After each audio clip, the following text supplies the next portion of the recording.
Cannot have that. Good afternoon and welcome back to A Celtic State of Mind. It's a Friday already, and we've got to say, Kevin and myself, we've got to say welcome back to Brian Degnan. It's been a while since you've been on the show, Brian. Lots to catch up on, my friend. Let's just do like a wee whistle stop on, progress since the last time you were on. How do you think things are going? I think it's things are going really well, actually. You had the so I've sort of missed the doing in Dortmund.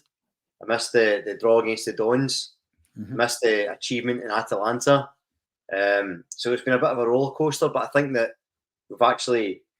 you've saw the difference good recruitment has made this season. I've been impressed pretty much by all the signings. I think we'll probably talk about Baye later. I think he was getting a bit of a hard time, but I'm quite high on him.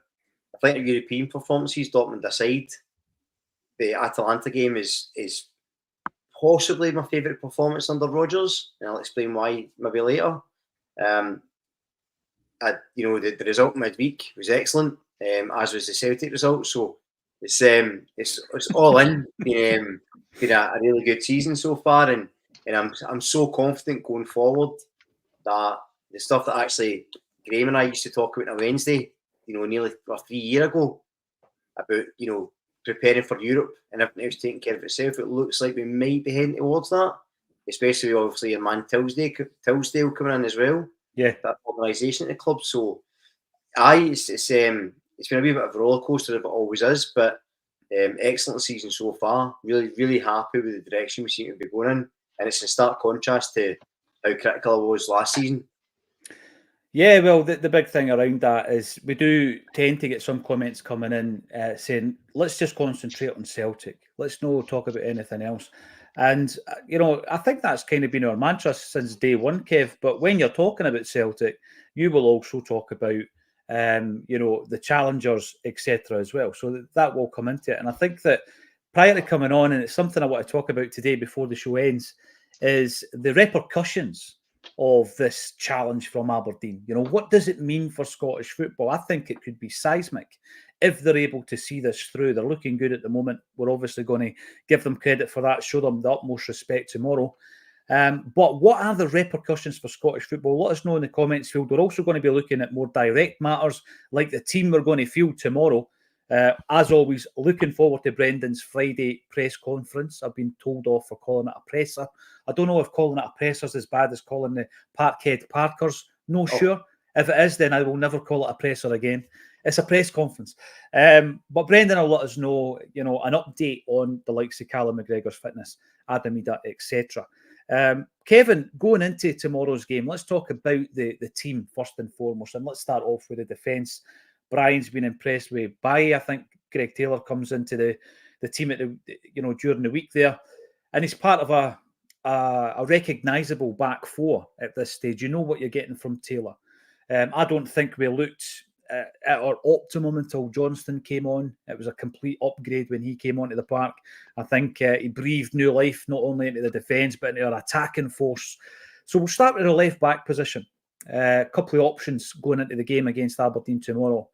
Baye or Taylor? Let's start off with that. Tell me your thinking as well, Kevin. Afternoon all. My thinking is I'm going with Baye because I don't think Taylor's match fit. Even though he got 90 minutes during the week there, we've got an awful lot of games coming up, and I think Baye will probably get the nod fitness-wise. Now, if Taylor was fully fit, I think Taylor would start with Baye being an able deputy. But I don't think Baye's done much to get dropped, truthfully. And I think the game on Wednesday night was just getting minutes in Taylor's legs. And I think Rodgers will probably go with the man who has been playing well in the jersey, which is the young Spaniard. So that's my leaning there. But once again, it wouldn't surprise me if Taylor starts. Because he is one of those guys that Rodgers relies on. And we rely on him as well when he cuts in, when he goes into that midfield situation. Aberdeen play a tight midfield. So Rodgers might be saying Baye is kind of like a old school fullback. He doesn't go inside as much as Taylor. And neither does Johnston. Johnston doesn't come inside. Aberdeen got slight success at Celtic Park because the compact midfield. So Rodgers might be thinking an extra body in there because Taylor does go in there and become that extra midfielder. So I think Baye is going to start just because he's done nothing wrong and the match fitness carry on the match fitness reasoning, and so that's my thinking there. That is my thinking there. Yeah, JP yesterday was talking about a game of snooker where you're playing a couple of shots ahead, Brian, and I get that. I absolutely get it. You've got a massive game, obviously, tomorrow, and then the European endeavours during the week. They come thick and fast. But I tend to agree with Kevin Graham on this one. I think that, a few weeks ago, looking at Baye, you were thinking to yourself, this is a player who absolutely, he's got development in him. He's not the finished article yet. But in the last few weeks, what I've been impressed by with him is his ability to overlap. You're right, Kev. He doesn't come inside. He doesn't play that inverted role. Taylor relishes that. He does come inside, but not as often. And it's a role that Taylor's played for 2.5 seasons now. So Taylor's really, really comfortable at it, whereas Baye's still finding his way in. And you could give him 4 or 5 months and he could come in, he could be in and be inside as often enough as Taylor. He does come inside, but not as often as what Taylor does it. Taylor reads that position far, far better. But again, that is just down to experience of what we actually use it for. Yeah, he's implemented it for a while now. What frustrated me during the week, lads, was the lack of hitting the byline, overlapping defenders, the pace on the wings. And Taylor didn't do that. And by the way, I think he suffered probably by the fact that it was a system issue with him and obviously Palmer in front of him. Palmer doesn't have pace. He absolutely doesn't have pace. He prefers to cut in and take a shot or maybe dink it in. And to be fair to Palmer, I think there was 2 occasions where he's cut inside and he's played brilliant crossfield passes right across to Yang. So he has tried to be inventive, but he doesn't have that natural instinct to hit the byline and get the ball over, which I think Kyogo thrives on. So when I look at the team at the moment, Brian, I'm going to go with Baye at left back. Do you agree with us? How are you going to play it? Yeah, I would go with Baye as well, kind of for the reasons you've mentioned. One of the things that interesting about Baye is, to Kev's point, he does cut inside, but he tends to cut inside almost as he's near the opponent's 18-yard box. Yeah. So he doesn't really go in for the midfield. He kind of comes in a wee bit later, and he plays kind of incisive pass, and that's where he gets in for those clever assists. And I think against Aberdeen, who are going to pack tight, again, to Kev's point, I think that you need someone just that extra bit of cleverness. I think with Taylor, I've been saying for a while, I think he's a better centre mid than he is a fullback. I think he's actually really comfortable in midfield and he's clever and his passing's good, but his crossing isn't great and he's not got that athleticism up the wings. So I know that sounds like a critique of him, but their system, I think Rodgers has been clever enough to use him in that effective way. Because to Kev's point, Johnston doesn't come in a lot inverted. He really does do it to cater for Greg Taylor. But what happens with that sometimes is, especially even if you get Maeda in the left, Maeda's no the greatest crosser either. And sometimes he's tracking across and then Taylor's moving in. So then Scales comes out to cover them in the left. And that's when you get gaps. And when Aberdeen play, what they've been very good at is just pressing deep. No sitting back, but pressing deep. And looking to counter with long balls because they know where their strikers are going to be. So if you've got that splitting centre defence to cover Sarah Taylor moving inside, I think that's dangerous. Plus, I just think Baye, I think he showed real quality. Like he's a clever footballer. Mm-hmm. I think he's getting used to the physicality more, and I do think he's got that sort of athleticism on the side. So I know that feels like I'm bashing Taylor. I know I love Taylor, I love his attitude, but just the way Rodgers plays, I just think it suits Baye more, and I think you maybe see him. And then just the other thing I think, and I'm going to say having a go McGregor as well. I'm definitely no because I love him, but I think sometimes he needs Greg Taylor in there to help him with extra legs, whereas Bernardo or Engels sitting deeper don't. So again, I think that's another reason why you can have just that overlap. Yeah. And it allows Maeda to just drift and press and run about and find pockets in a way that he can't if Taylor's in the middle. No, it's a great point you make, actually. And we'll be talking about the midfield because it's one of the areas that, regardless of who's available, when that starting 11 comes out an hour before kickoff, any permutation wouldn't surprise me tomorrow, because it's the strongest part of the team for me. Now, Jungle Lion's coming in to remind us that Mick Lynch's This Is Acsom appearance happens tonight at 6 o'clock on the channel. It's already sitting there. You can go in and set your notifications up, subscribe to the channel as well. Might well be the biggest show yet, because I think what happens is it crosses a lot of different subject matters. Jungle Lion, someone said to me today, I'm unsubscribing for your show because JP and you spoke about politics, probably for 12 seconds of a 1 hour show yesterday. And when Celtic fans are never political. Well, never. See the thing, Brian.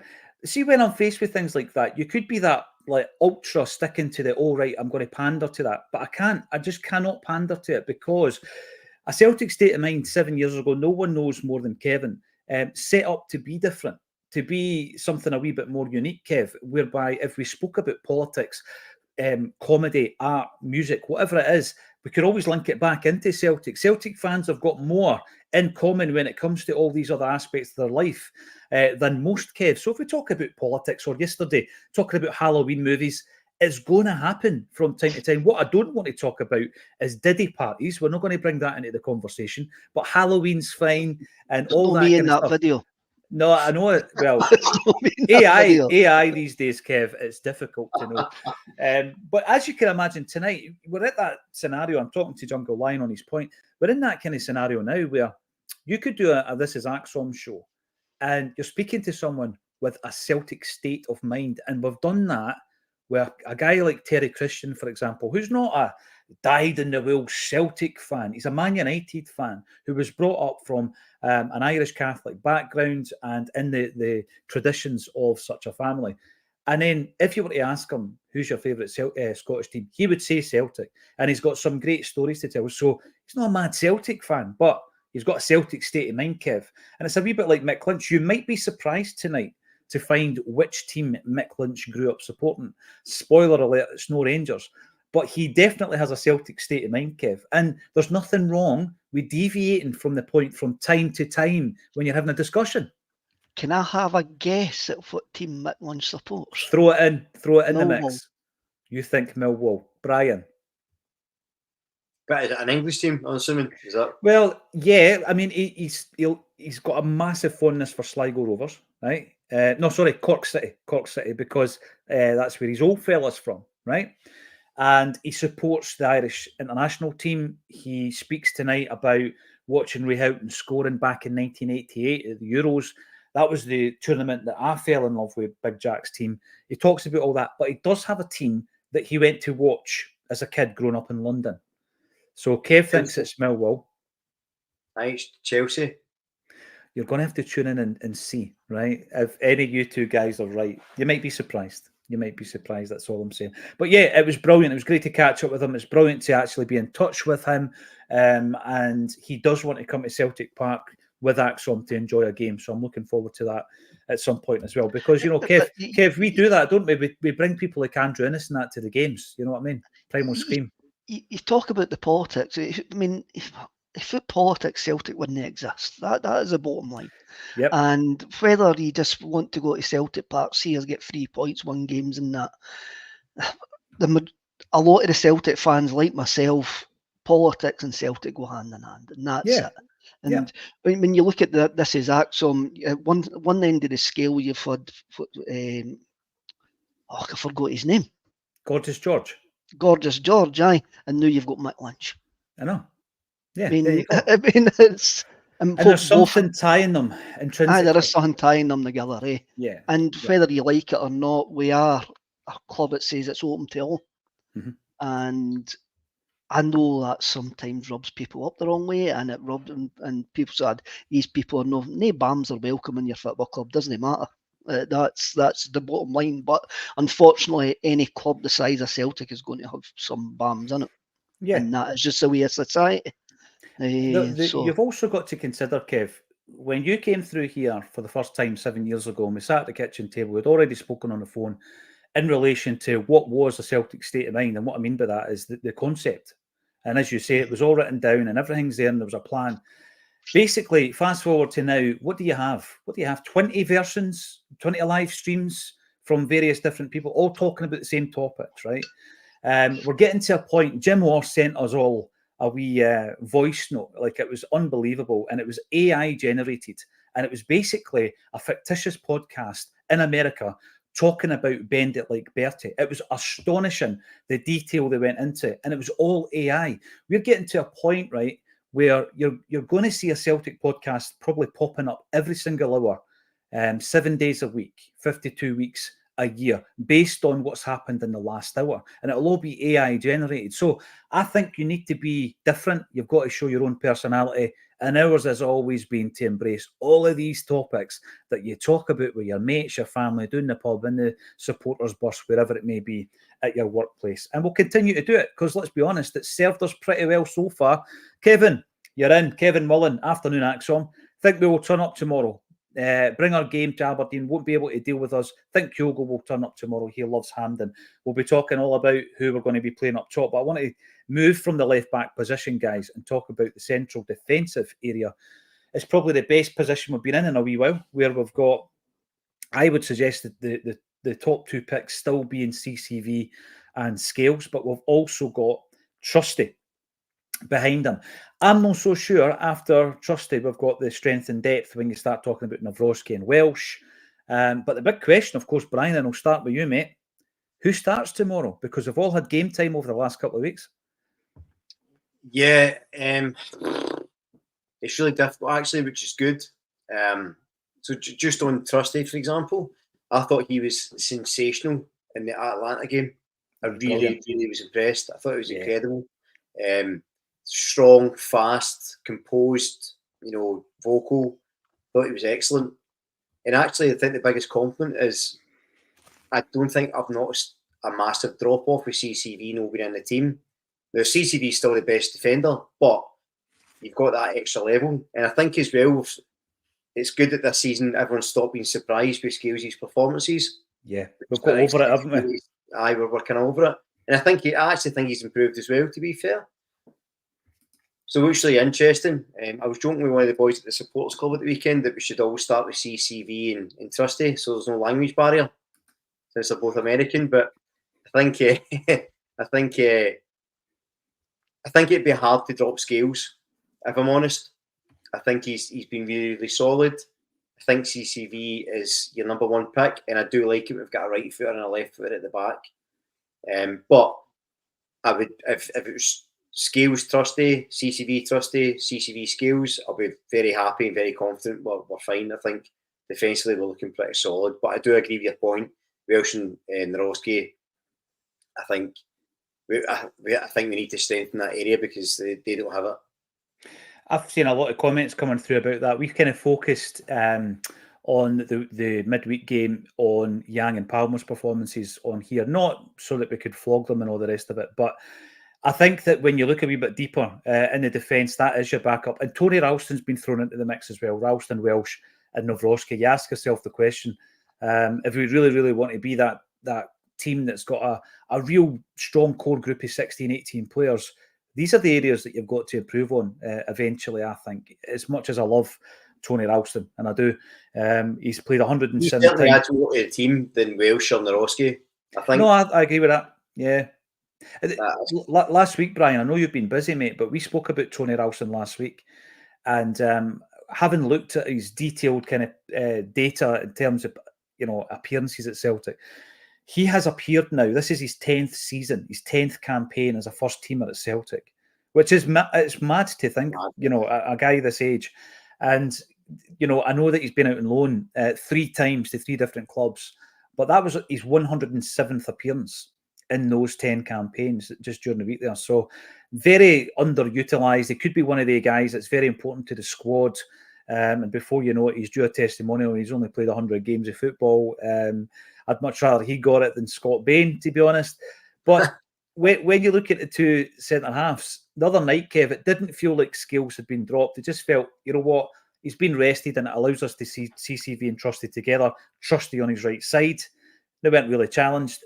If Scales doesn't play tomorrow, though, I'll feel like that's more of a dropping than a resting. What do you think? Aye, definitely, because he's done nothing whatsoever to be dropped. If that actually happens, for me, I can't see it happening. I think what we've learned about Austin Trusty is he's now our third choice centre half by quite a distance in front of the other two. But I think the ball's over the top against Aberdeen at Celtic Park. There were a couple of them, and I reckon we need to push the ball better. And I think CCV and Scales, I think CCV will do that better. And I think CCV will come in for this game. We've got to manage CCV. And again, if Trusty's on the bench tomorrow, you might need him after 60 minutes. You might need them after 60 minutes. So I think we would actually start with Cameron Carter-Vickers. That's why you got the 90 minutes during the week there. Then it's going to go on a game-by-game basis with CCV and Trusty. Scales at the moment is the unmovable object, but the other two I think are going to get rotated just as we get Cameron Carter-Vickers back to fitness.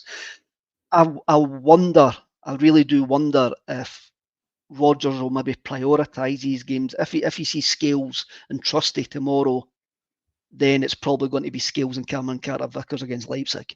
That's the way I would look at it.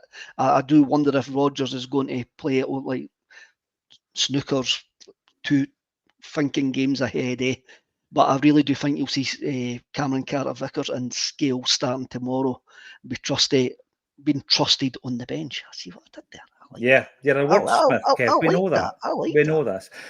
Just as a reminder, before we work our way right through the starting 11, when we drew 2 each and Aberdeen gave us a game, but I agree with Kev, they were rotten in the second half and Celtic were the dominant force, even though Aberdeen pulled themselves back into it. And, Celtic finished the game looking like the team more likely to score than Aberdeen. The starting 11 was Kasper Schmeichel in goals with Johnston at right back, Baye at left back. And the central defensive partnership were Trusty and Scales. The middle three, Engels, McGregor and Hatate. And then up top, it was Kuhn, Kyogo and Maeda. So once we work through, you'll see the differences and the changes that we might be making in that particular lineup. IH decorating, couldn't care what's happening anywhere other than at Celtic. Saturday is massive and will have a huge bearing on our domestic season. We need to stunt the Dons' momentum. That word is going to be used so often this season because it's huge for Aberdeen. But I do think it would be pertinent for us to discuss the far-reaching consequences and the repercussions of a proper challenge by Aberdeen. And by that, I mean splitting the 2 Glasgow clubs this season. What will happen next? I think it would be absolutely seismic. Now, right back, Alistair Johnston. I'll tell you something, Brian. He is a warrior. And I was talking about, a group of players who are going to Champions League games confident with, in the Celtic squad, guys that I look at and I think, right, happy with you in the Champions League. You can step up to that level. And Johnston's now in that category. I think he's been outstanding for Celtic this season.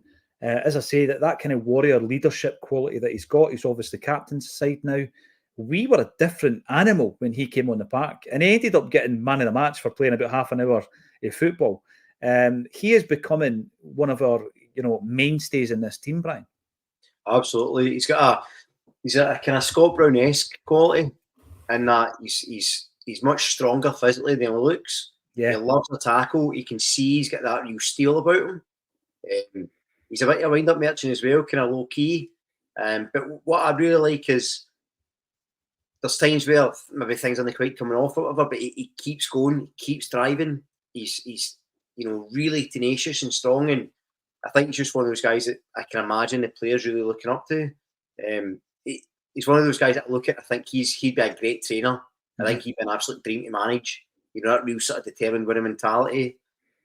Even after we get slapped about in Dortmund, I thought he spoke really well after it, and he just had a sort of that inner confidence. He didn't look rattled. And we've seen right backs in Scotland that are really rattled and often disappointed, and he's certainly one of them. And I think that's been a key part of the success this season as well. We saw last season that Rodgers started relying on guys he could trust, and you could sort of see who he trusted and who he didn't. This season we've got that. We've also backed it up with some quality.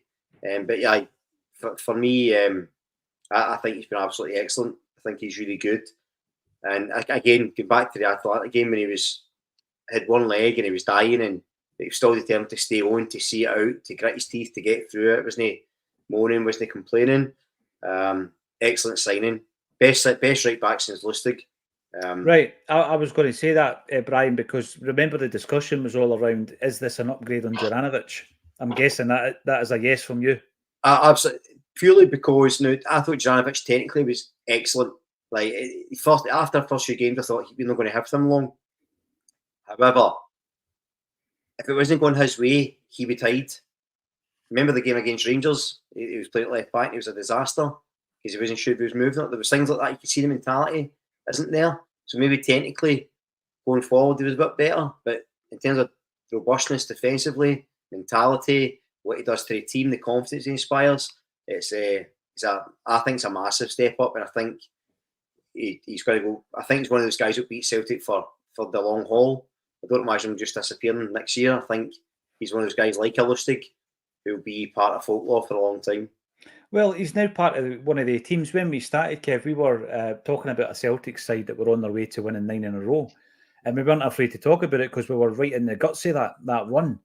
And again, talking about far-reaching consequences of what's happening right now outside the Celtic Park within Scottish football.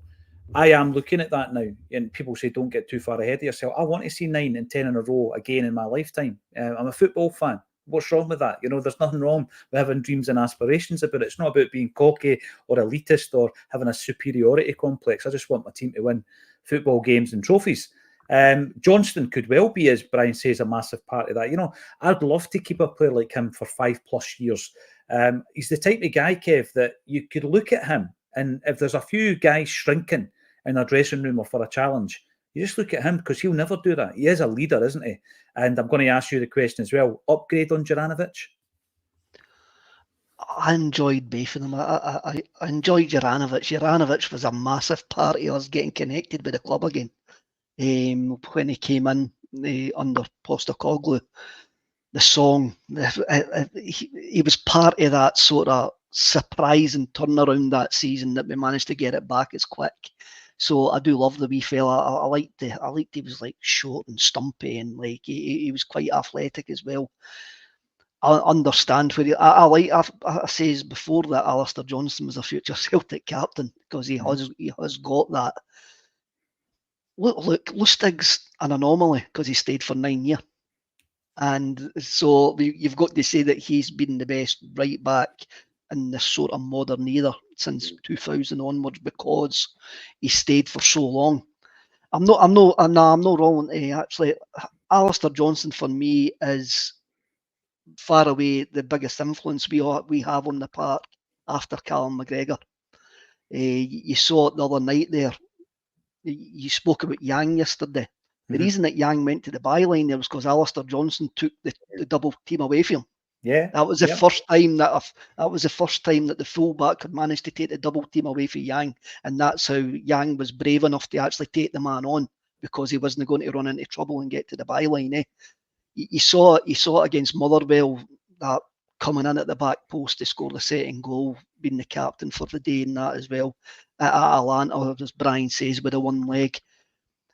He has got that Celtic mentality. As I say, he's probably our most influential fullback. I'm going to say he's our most influential fullback since Tierney, since peak Tierney, because of the leadership that he actually shows. He's on a wee purple. He's on a wee purple spell now, and hopefully it can continue. Hopefully we can tie him down to a better contract and maybe keep him longer. He's no like a Croatian. He's Canadian. He's no sexy enough to maybe get spotted by the bigger clubs, because he's no flamboyant, but his work rate is utterly, when you actually see it there. I remember the Motherwell game last season when Ida scored 2 goals. It was him and Taylor were the absolutely driving force, and that was the first time I'd noticed it. And I was like, man, you're a warrior, by the way. You are a leader there. Even though it's no coming off for you, you're keeping on going. And I think you can see that now, and we're getting the results from the performances. And now he's adding goals to his game. I feel sorry for Tony. I really do feel sorry for Tony Ralston, but at the moment it's night and day when I'm coming on. With McGregor been missing the last couple of games, Alistair Johnston has really stepped up to the mark. And even with McGregor there, he's still at that level. He is still at that level. It's a no-brainer for me, but I'm not going to get into the argument that he's better than Lustig. And Juranovic, I loved Juranovic. He was part of a time, and at the moment I'm just loving Alistair Johnston. Being Alistair Johnston, that's fine. Celtic fullback. You're right about Juranovic, though. He is part of that incredible run for a couple of seasons. When we won the league in Canada, and he's driving into Glasgow listening to Fireball. No. I mean, like filming it, and all the Celtic players are commenting on it. He's live streaming driving into Glasgow. I went, that's just things like that. Totally, you're right. He embraced the club, and the fans embraced him. And I think Juranovic as well did show some kind of ballsy attitude by being that guy who just wanted to be the penalty kick taker straight off the bat. Remember, and it was like no fear. I'm up for this kind of thing. But he wanted a move. He said he didn't, but he was pushed at the club. He says we made a few quid on him. He's 29 years of age now, and who knows what might happen in the future. But instead of then just talking solely about the midfield, Brian, on the subject of Johnston, what I like about him and what he's done this season is he's got a really good relationship with Kuhn, but also with Engels, and we've touched on this a wee bit. Engels is getting a bit of stick at the moment. There's a lot of people thinking, I'm not sure he's worth 11 million quid. I'm going to throw it out there. Did you expect him to be a playmaker? Did you expect him to be taking guys on? Did you expect him to be like Matt O'Reilly? He's Engels. He's a completely different player. And a lot of what he does, like in the game against Atalanta, is the kind of the dirty work. You look at his data, perhaps, Brian, and you think, wow, what a power of work he's done. Look at his defensive work that he's done that doesn't always get the plaudits. We're all about assists and goals and defence cutting passes and all that, because that's what O'Reilly gave us in abundance. Engels isn't that player. And I think that there really is a really good, down the right-hand side, understanding between Johnston, Engels and Kuhn. And I would play all three of them tomorrow if fit. And I'm hoping that Kuhn is fit. Yeah, I can't really disagree. I'll be honest, I think 11 million is going to prove to be a snip for him. I just think if you look at upsides, and I said this when we signed Matt O'Reilly, I was like, if you look at the sort of player profile, and I realised they're different, but tall, fast, powerful, strong, composed, experienced for his age, can play the number 10, number 6, can play the 8. I just think guys like that at his age, that the sky's the limit. And I think under Rodgers, he'll really start to flourish. And I think he's done well. Actually, at Atlanta, I thought people were criticising him. I thought he was excellent that night. Yeah, I think he has a good season for a 20, 21-year-old coming into the team. I think he's done well. He talked about taking responsibility. He's been free kicks, penalties, corners. So I think he's a really good player. And I think what people need to remember is he's kind of a project player, just on a much larger scale. So instead of signing somebody for 2 million, selling them for 15, sign them for 11, sell them for 40, I think is the plan. So tactically, it's going to be the same, right? You're going to have to build them up, let them get experience, get better and improve. So you're not going to get the finished article right away. I think Rodgers said something similar the other week. But I think, potential-wise, I think that's the real snip for us. And I think, he's got to find his feet a wee bit. There's been a wee bit of squad rotation as well, which might not help, especially with that midfield. But yeah, I think he's going to be really good. But actually, on the midfield, I think Bernardo is someone who could potentially be the signing of the season in terms of value. Yeah. Because I think that, so we spoke about signing him last season when he was on loan, and I said, I was like, I think, in fact, Kev, you might be on actually. And I think you'd said there's something about Bernardo, I think we should definitely get him. And I think I said, I'm not sure. I said, if we're signing him to be a number 6, I think that's really shrewd. I just don't know what he does going forward, if he was an unusual signing. He's been excellent so far this season, but I think he's really going to flourish covering for McGregor.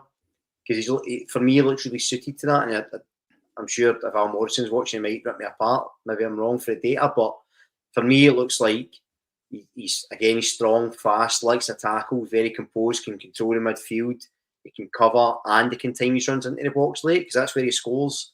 Typically, his corners are running late. So I actually think he'll be the player that will be the bargain of the season.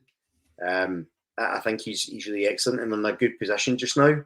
And I think in terms of the game tomorrow, for me, it would be Bernardo sitting deep. Engels is the sort of 8 box to box almost. And then it's hard. So my heart's saying Hatate just for that extra clever Moravcik-X sort of unpredictability he brings. But I've been wrong about McCowan. I said last season I was like, I don't see it. I'm not sure. I don't know if we should bother signing him. The boys proved me wrong so far. Been really impressed with how he stepped up. So I kind of want him to start tomorrow, and I think that fitness in the game suits. But I suspect it will be Hatate. But I'm delighted to be wrong about McCowan. He's a Paul Hartley-esque quality about him. In terms of, going for the wide player into the middle, settling in, and I think he's a really good season as well. So that'd be my midfield 3 probably. Bernardo deeper, Engels, McCowan, but I think Hatate will start. Right. So just as a reminder, the starting midfield against Aberdeen in the 2 each game is Engels, McGregor, Hatate. Brian's picking his team with an eye on McGregor missing out.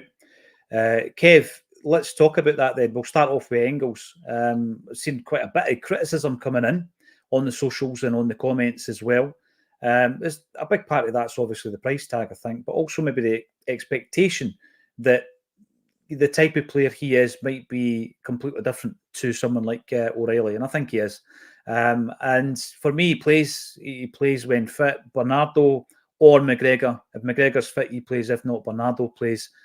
And Hatate, because I think you need that creativity of Rio Hatate as well as McCowan has done. I would start Rio Hatate whenever he's fit. I think he's an absolute game changer of a player. So, Kev, what's your take on the midfield 3? It's probably, in fact, I think it is the strongest area of our team. First thing, the McCowan situation doesn't come into it because he's already played for Dundee in the competition. Against Bonnyrigg Rose. Bonnyrigg Rose. Aye, so he's cup tied, so he doesn't come into it. Your Engels, I'm still wondering what type of player Engels is. And that's not criticism. It's because I always say it takes guys 6 to 9 months to bed into Celtic, and he's in this bedding in period. What I did notice the other night, when he went back to the Callum McGregor role, when Rodgers made the changes, it seemed to suit him a wee bit better than what it does further forward. When I was watching him in that role, I was going like that. Push 5, 7, 8 years further up the pitch. You're sitting too deep here against Dundee at home. You can push yourself further up the pitch to try and influence it. But again, that'll come because in Germany, if you're playing a 6, you're probably playing that wee bit deeper as well. So that'll come. Again, I think people talk about breakout performances and all that, and that might not come for Engels this year. It didn't come for Matt O'Reilly in the first year, in the first 18 months. Then it eventually come. He's bedding into, and that's how McCowan's probably looked better, because McCowan, he's living the dream, but also he's in an environment he understands. He knows what he has to do, and Engels is just getting into that. I think Kalmak's stuck on to come back in. That's why he's been left out the last couple of games. Rodgers admitted he could have played on Wednesday night, but went, no, I didn't need to, which can sound arrogant, but it's not. We've got a load of games to play. It's management. That's what you need to do. Rodgers put a target on his back with that starting 11 the other night. And even though it wasn't the greatest performance, and even though, as I agreed with, I think it was Henrik McLarson in the comments yesterday, I says it was functional, and I want to be entertained, but sometimes you've got to take functional because it's a long arse season. If you get what I mean. So sometimes you've got to just get one where you tick off. You get the 3 points and you move on. And this is when you get into the December period, you start ticking the games off. That's because that is a really, really tough period for us. So I think Callum McGregor comes back in. I think Engels plays on that right-hand side. See, if you have a look at his first couple of games, he hit the post, he burst into the box, and that seems to have disappeared. So I don't know if that's a tactical thing or whether just him just finding his feet. I don't know. I think the toss-up is between Hatate and Bernardo. I think that's the only decision Rodgers has got to make. And truthfully, it depends. Both of them are either absolutely fantastic or didn't influence the game whatsoever. They're both are a wee bit flaky for me, but I think Bernardo. No, I'll start with Hatate. Win the game, then shore it up. I'm going to start with Hatate because Aberdeen's midfield are compact, and we maybe need that wee bit of magic in the compact areas to get the ball out wide. Aberdeen give you the wings, so we need that wee bit of speciality that Hatate's actually got. But then again, if we're losing the midfield battle, then you bring in Bernardo to do that workman horse game. So it's a great dilemma to actually have. So I'll probably go for Kalmark, Engels, and Hatate. But I do reckon that Bernardo will play a massive part. Yeah. See the midfield, because I've been kind of wondering about this, and you made quite a good point about Engels, because I think you're right. I think he looked good as the 6 as well. It almost feels in midfield's more suited to having someone next to McGregor deeper, doesn't it? And then you can put right behind a Kyogo. And I know at times when we've been pressing, he's been pressing almost as a second striker, Hatate. So you've almost looked at 4-4-2 kind of. And I just wonder if maybe that's why Engels is changed slightly. Maybe he's been told to sort of support McGregor a wee bit, or Bernardo. And it'd be interesting to see. I said, it was just in the first couple of games, Brian. He was bursting into the box. He was getting shots away and that. And you're going, this looks like a box-to-box midfielder. Then after that, you're going, when you look at Dortmund, he was the furthest midfielder up the park. I don't know if that suits him. I really don't know. I'm still making a judgment on him, but really, it's going to be 6 to 9 months, even at this point next year, before I'll make a judgment on him. Because look at Kuhn. I mean, last season people were writing him off right away, and I think Abdi at one point was like, I don't know about this boy. But I think it's also because we were quite jaded with the signings at the time. We thought, oh, here's another one. He's been excellent so far this season. So, you know, I think you're absolutely spot on. You need time, but it'd be interesting to see if I'll maybe keep an eye on more of the shape to see if he's looking to get more support from McGregor, whether it's Bernardo or Engels just dropping back a bit more. And another thing as well, Brian, is he didn't have a pre-season with us. He came in quite late in the window, and you look at Kuhn, he's had a full pre-season with us now. And then he's completely. That's what wonders for him, isn't it? And that's what's absolutely what wonders for us.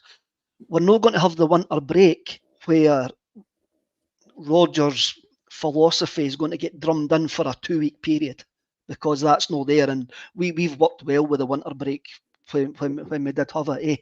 So the guys were playing a game, recovery time, He's going away with Belgium in the international break, so he's not even there for that 7 or 8 days with Rodgers at Lennoxtown. So the guy's basically learning on the job. Yeah. And yes, he's a talented footballer, but we've got to give. I think sometimes we just expect players to come in and pick things up and be robots. And it's advice as well, though, isn't it? I mean, he's 21-year-old. If we signed him for £1 million, people wouldn't be having this conversation. It's the same with Ida, because he's coming at 9.5, and people are kind of waiting for him to kick on a wee bit. But funnily enough, going to your point, he never did a pre-season either. This pre-season was really disrupted at Norwich and nowhere else. And it showed. I think it showed with the big fella that he hasn't had a pre-season and everything that happened during the summer. And I'm going to kind of blame Celtic for this as well. The fact that it dragged on so long. It's actually showed with the big fella. I don't think he looks as sharp as what he has done, but he's still been important to us. He's still been really, really important to us. And I hope that he is fit for tomorrow night. Because how many games have we changed by changing that option up front, whether it's been either starting and bringing on Kyogo or Kyogo starting and bringing on either? It's just a different option. And that's how I hope the big fella's fit for tomorrow night. I hope you're right. I hope you're right. One of the points from Engels' performance during the week that probably we've not focused on enough is, leading up to the penalty, which he, of course, converts. But he wins the ball, Kev. Dundee are on the attack. Big Engels wins the ball. He feeds it down the right and we lose possession. He doesn't lose it. But then Dundee go and attack for a second wave and he wins the ball again. And then he decides not to do what he did previously and play it outright. He then takes it for a run. He transitions from defence to attack and he plays a brilliant through ball to Kyogo. So what you're talking about, learning on the job, he's proved that he can learn on the job almost instantly. He tried something one time down the right, didn't work, gets the ball back, done really well to win it on both occasions, by the way. And he just thinks, I'm going to take this for a run. And he's got that, he's a strong runner with the ball at his feet. And he transitioned it, and the pass was brilliant. It was absolutely tremendous. He can see it in flashes. And when he moved to that 6, I was going like that. Cameron Carter-Vickers or somebody should be telling him, go 5 years further forward. There's no need for you to be sitting here. Go and try and influence the game. Go and do the McGregor, but just push yourself further forward a bit. I think that will come. I think that will really come. I just think he's. I don't know. It seems to be. I want to see what he can bring us, but I'm not going to slag him at all. He's just in the door, man. It's like patience. Let us know your midfield 3 in the comment section. Do you agree with Brian, Kevin, and myself, or would you do something slightly differently? I don't think anybody would be playing Odin Holm because he's the forgotten man. He's disappeared from view. Stephen Donnelly comes in to say, looking forward to the game tomorrow night. Should be a good, entertaining match. Be interesting to see who plays at the back for us. Absolutely. Stephen, let us know your own thoughts in the comments. And Paul McLean, McGregor, Hatate and Engels to start in the middle. You're speaking my language, Paul, if McGregor is fit. What I will say about the back again, or should I say this, Ella, sorry for jumping in. Until you get a fit Cameron Carter-Vickers, then you will only see the final decision on Scales and Trusty. That's at the moment, all 3 of them are going to get game time. Mm-hmm. And until you get a fit Cameron Carter-Vickers, then it'll be interesting to see the decision that Rodgers makes. Trusty against Atalanta looks like a defender who just loves to defend. And now that might sound a wee bit basic, but when you're a defender at Celtic, you're not defending that much domestically. Largely, you've got the ball at your feet, you've got to start attacks from defence, that transition that we keep talking about. But against Atalanta, it was like ball in, win the ball, win it in the air, which you've done brilliantly. Win your tackles, win your individual battles. And I think him and Scales rise to that challenge. They really rise to it. Yeah. Really good recovery when the ball is put behind him, which I think, because he's a big guy as well. He's like 6'3", 6'4", big, strong, really good pace for a centre half, which is what I think in Europe you need as well. Yeah, without a doubt. And again, it's one of the ones that would be a brilliant headache, a great dilemma to have for Rodgers when they're all fit. We're going to be talking about the wings a wee bit. We did speak about it after the game. It was not that surprising that Rodgers started, Brian, with Yang and Palma. Of course, he had tried it against Sligo in that game where we had a chance of a friendly to play some of the fringe players. And I say that I'm not convinced with him, and it's not just because I've got a perception in my mind of these 2 players, I'm going to stick to it. They didn't do enough. Palma, all night, as I say, the 2 crossfield passes were good. He tried a shot, and I thought it was well worked, coming inside and try to bend it around the goalie. Good save for the keeper. But other than that, all the other stuff just wasn't there for me. He's not taking on his man. He's not quick. On a break, Brian, where, if the ball had fallen to, let's say, one of the wingers from the past, like Jota, like Abada, if you're on the break, it's an attack, and it's all-out attack. The ball came to Palma, everything slowed down. By the time he releases the ball, Dundee have got their shape back, so he doesn't have the dynamic element I'm looking for in a winger. I think yourself and a few others on the Acsom team have said they don't even think he is a winger. Maybe that's the problem. But going into this game, your 2 strongest wingers for me are Maeda and Kuhn, and your backup's Forrest. And I think that Yang and Palma for me, insofar as Welsh and Nawrocki are a tier down from, let's say, whoever the third choice is, Trusty. I think it's same on the wings. Forrest is my second choice. And then you've got Palma and Yang. They're not doing enough for me. I know Yang got his assist. Got to give him credit for it, absolutely. But, he was taken right off because he was getting subbed because he'd been ineffective all night. and he managed to get the assist, which was fine. But for me, it's Maeda and Kuhn all day long, if fit, Brian. Yeah, it's really hard to disagree with any of that, to be fair. Palmer, for me, have said right for the start, he looks like a 10. It's almost that Haksabanovic thing where it's like, you'd be decent, you've just moved right in, but we don't really play with a 10, to be fair. But behind a striker, you can imagine him hitting a free roll, being excellent. You know, he's got a good range of passing, he can hit a shot, technically he's good. He's got that, and I don't know if it's how to describe it, but he seems like the most confident, relaxed man on the planet at times. You know, big smiles and he misses a sitter. And it's not that he's no ball, it's just kind of like, I don't know, he's a bit of an extrovert. But yeah, he's never a winger. He just, decision making out wide, he looks like a player at a position for me. And it's one of the guys I don't know, I've got a weird soft spot for him. I would like him to see succeed, but he's never going to be a good enough out wide. He's not got the pace, he's not got that sort of game intelligence. Yang, I said it last season, I don't see it at all. Like, people keep saying there's a player in there somewhere. Well, there's probably a player somewhere in me behind all the beer and whiskey, but it doesn't matter. You're not going to sign me for Celtic. It doesn't make any difference. Well, the player in you apparently is Ross McCormick. That's the player in you. That's what I said. Probably. One of your doppelgangers. Yep. I wish I had his money right enough. It was either that or Fat James Forrest. That's what I usually get called in the chat. But with Yang, it's almost that sort of Gary Mackay-Steven, Mikey Johnson quality where you can see they're decent footballers, but the decision making, they don't have a football brain. You know, going back to Engels briefly, there's a guy with a football brain, absolutely all day. They don't have it. And actually, to be honest, James Forrest is still class. Still a big fan of Jimmy's. I say it all the time. Still tried to get the Swindon CSC to change their name to Jimmy Forrest CSC, which we only done briefly in the group chat. But I think I would almost like to see why one of the B team guys, why the younger guys come in as backup if somebody's injured now, because I just don't think Palmer and Yang have got futures longer term. And you mentioned home earlier. Gutted. I thought there was a real player there. I thought technically, again, really good player. Thought he looked the part. Very experienced for his age, but clearly he's not fancied. So I know we're not talking about transfers, but when I see a guy like Liam Miller at Motherwell, and I think he could really be clashing in midfield, give home to Motherwell for a season. Let us get Lennon Miller as part of the deal. But that's another topic for another day. They reckon he's going to captain the side for Motherwell, wasn't it? The other semi-final against Rangers at the weekend. It's just a matter of time, I think, before he moves. Kev, I keep saying this, Nicholas Kuhn this season averages a goal or assist every 60 minutes in a Celtic jersey. He's having a brilliant season. I hope he's fit. I know that he missed the game during the week, but again, it could well be that rotation where Brendan's saying to these Finch guys, look, you're at Celtic, we're playing Dundee at home. You should be able to rise to this challenge. You should be able to deal with the threat of Dundee. And I don't think any of the two of them really took their opportunity the other night. Sorry, mate, you're muted. You're quiet. Are you back?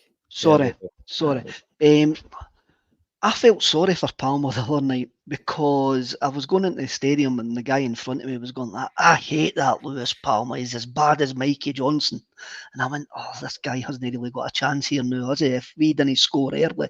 And it would have been interesting to see what would have happened if Kyogo would have took one of the chances in the first 6 minutes. What would have happened with the two wingers games? Because you give Dundee, the longer the game gets on, the more dug in Dundee they actually get. Palmer's a perfect 10, but he wears a 12. It's difficult for him. He has got a finishing. Like, he has got a final ball and he has got a shot. I think he's got to the point now that he's trying too hard. Mm-hmm. But what we've got to have a look at the two guys in front of him. Maeda and even Yang. Look, Maeda and Kuhn are above them, and James Forrest is a clear third. A clear third.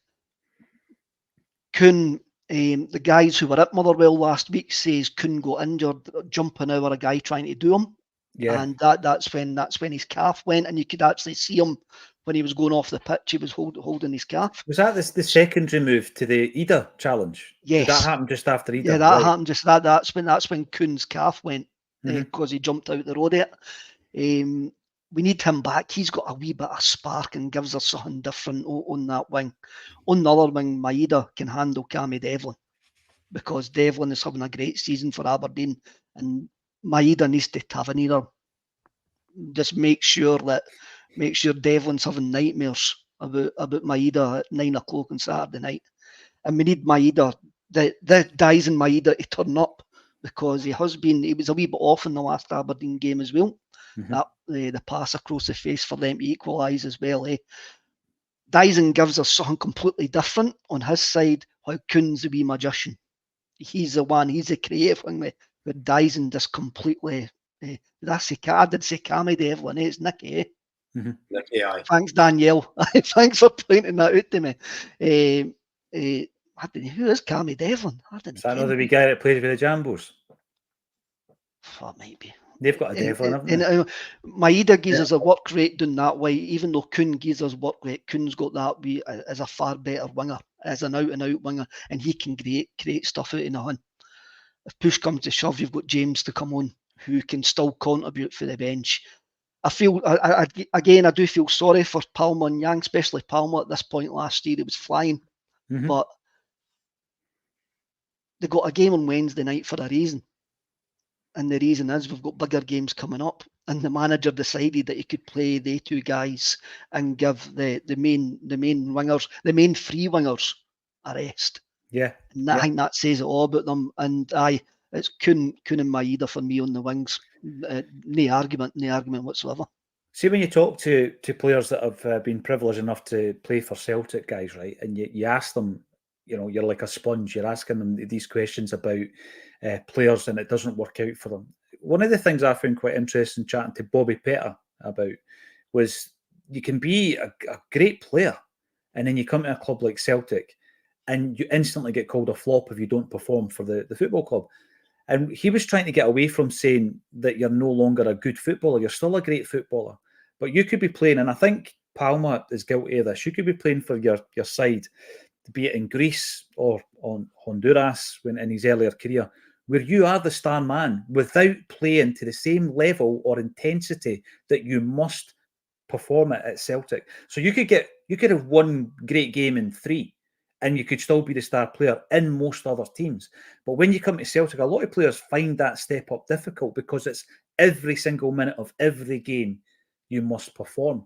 And I don't think it's a mentality thing as much as it is a talent thing, Kev. A lot of players don't pass that test, and they're great players, and they can go on and perform elsewhere, just not at Celtic, because the demands are so high. I think that affects a lot of these guys coming in. It does, of course it does. Joe Ledley, again, I'm no name dropping, but he says that he completely missed having to win every week after he left Celtic. When he went to Crystal Palace, he absolutely missed it. And we've seen players over the years that just can't handle that pressure. It's really, really big pressure to come in and win every single week. And we're talking about Aberdeen having a great start to the season and all of that. Right, tomorrow, they can go out and play with a sort of freedom because they're still underdogs. Yeah. Right? We've now went round 12 fixtures, right? How are they going to handle having a target on their back, having to win every week? How are their players going to handle that? Never been in that situation. There's some Rangers players can't handle having to win every week, and it's a mentality thing. But the more a night they've got a free hit again. The more a night. Now they will try. They can come and empty the tank against us, but then going forward, when they've went round everybody and everybody knows how they play, the target's on their back, and it'll be interesting to see how they handle it. And also as well, this is the second time that we're playing them, and Rodgers has gone, I don't think that's going to happen again, because I know exactly what yous are going to do, because they play the same way. And fair play to their manager. They do remind me of one of the Scandinavian teams that you used to get in European qualifiers. They're well organised. They've got pace in the right areas. But after every game, when you got put out against your Copenhagens and your Elfsborgs and Malmos and that, you always went, we should beat them. Yeah. We should always be had that beating them. feeling, absolutely. Aye, like, then you blame the fact that they were halfway during the season and stuff like that. But they are a well organised team who, stats point out, they're overachieving. They're very, very clinical in front of goal, apart from the other night. You look at Celtic Park, 3 shots on target and they scored with the three of them. Mm-hmm. So, and I think, Kev, they're going to get a couple of goals tomorrow. I just they feel are. that we'll be more clinical as well. 70% of their games, both teams scoring it. Mm-hmm. So over a longer term, you can't keep on letting the opposition score and expect to win, and you can't only keep on creating one big chance a game. I mean, they create less chances in Dundee, Hibs and Hearts. Mm-hmm. So longer term, you've got to improve that. But the more a night, they've got a free hit. But hopefully that we've learned our lesson after the last game. And I always go back to the last game. Kyogo puts us 3-0 up in the 46th minute. That makes that Aberdeen substitution look completely foolish. Because at that point, it's a 4 or 5-0 win for Celtic. That's the margins. No, you're right. But again, absolute respect for him. I'm going to give me a prediction just now. And I think Celtic will win 3-2. I can see there's being bags of goals in this game. It's not going to be a tetchy 1-0. Before we finish up here, a big shout out actually, and it feels like I'm doing this far too regularly, but I got news yesterday of the tragic death of Ding Wright from Oakley. Now, a lot of people won't know who this is for obvious reasons, but he was the guy that drove the Celtic bus that I started getting on in 1991 for Liam Brady's first season, guys, right? Which is astonishing. So up to that point, from my first game in 87 up to 91, I hadn't travelled with a supporters club. It'd always just been with my uncles, my cousins, my dad, whatever. But we started going through an Oakley bus, and I've worked it out. Ding was only 33, and he was the guy that drove the bus. And we could probably have an entire show dedicated to the absolute nonsense and chaos that ensued back in the day, travelling from Fife through to Celtic Park and to the away games. Tragic accident at his work yesterday. So a big shout out to Ding's family and friends, because I was shocked to hear that nearing his retirement, and he's now obviously going to be unable to enjoy that with his family after his untimely passing. Going into the final part of the jigsaw then, Brian, Kyogo, Ida, and that's really it. Brendan has spoken about having backup in the form of Dyson and Maida. Don't disagree with that. My issue with that, of course, is that then the winger, the quality of the winger might drop if Maida's played through the middle. If Ida and Kyogo are fit tomorrow, who do you start? Is it a given? Is it Kyogo? Who do you start? I would start Ida purely based on how Aberdeen played last time. So as I say, they pressed really deep to try and keep that tight. Their midfield dropped back and then they sprung out like to counter. Now when you're doing that, if they're putting the ball up and Ida holds it up, it lets the wingers, the Maida, the Kuhns, Baye, Johnston overlap. You can try and counter their counter. So I would have Ida. Also, just that what they have shown Aberdeen this season is very physical side as well. Don't necessarily say dirty, but physical, strong. They like that. And I think Ida coming in would just ruffle a couple of feathers because they've not really had to. He's probably the most physical striker up front in Scotland. So they've not really had to contend with that too much. And I think he could, because I think he's deceptively fast Ida as well. His movement's a lot better than most for his size. So I would probably start him.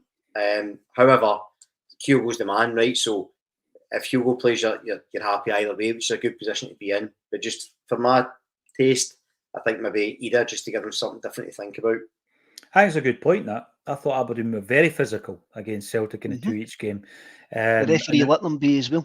He did. He gave them some leeway, Kev. I mean, would that be in your thinking? Off the park. Would that be in your thinking, Kev, for the number 9 position, as it were?